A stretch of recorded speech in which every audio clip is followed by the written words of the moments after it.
अस्सलामुअलैकुम व्यूवर्स, कैसे हैं आप सब लोग। उम्मीद करती हूँ कि सब ठीक ठाक होंगे और सभी अपनी फैमिलीज़ के साथ बेहद खुश होंगे। तो चलिए जी, आज की हम लोग रेसिपी स्टार्ट करते हैं। बिस्मिल्लाहिर्रहमानिर्रहीम।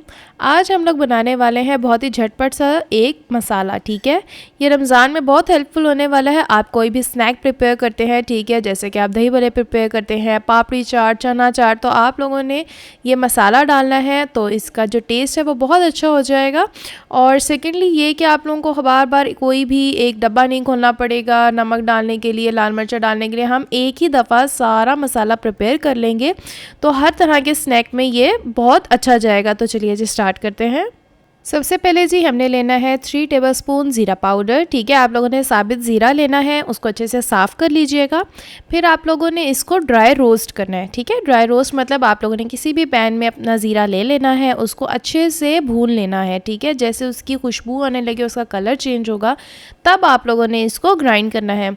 अगर आप लोग इसको वैसे भी किसी भी किस्म की स्नैक्स में इस्तेमाल करेंगे, सिर्फ इस तरह के ज़ीरे को, तो उससे भी टेस्ट बहुत अच्छा आता है। ठीक है, उसके बाद जी इसमें हमने शामिल करनी है 3 टेबलस्पून्स कुटी हुई लाल मिर्चें। अब जी बारी आती है इसमें 3 टेबलस्पून्स चाट मसाला शामिल करने की। जो टेस्ट है वो बहुत ही चटपटा सा हो जाएगा।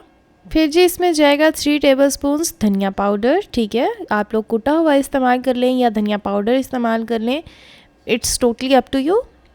अब बिल्कुल लास्ट में हमने इसके अंदर डालना है 1 टेबलस्पून नमक। इन तमाम ही चीज़ों को अपने अच्छे से मिक्स कर लेना है और हम लोगों ने इसको स्टोर करके रख लेना है फॉर रमज़ान। ठीक है, कोई भी आपने डिश प्रिपेयर करनी है, कोई भी किस्म का स्नैक, ठीक है, तो आपने उसके ऊपर इसको डाल लेना है, तो जो टेस्ट है वो बहुत अच्छा हो जाएगा और बहुत जो है झटपट से आप लोगों का काम बन जाएगा। हम मिलेंगे इंशाल्लाह एक नई वीडियो में एक नई रेसिपी के साथ। तब तक मुझे लाइक, शेयर और सब्सक्राइब करना मत भूलिएगा। मुझे अपनी दुआ में याद रखिएगा। टिल देन, अल्लाह हाफिज़।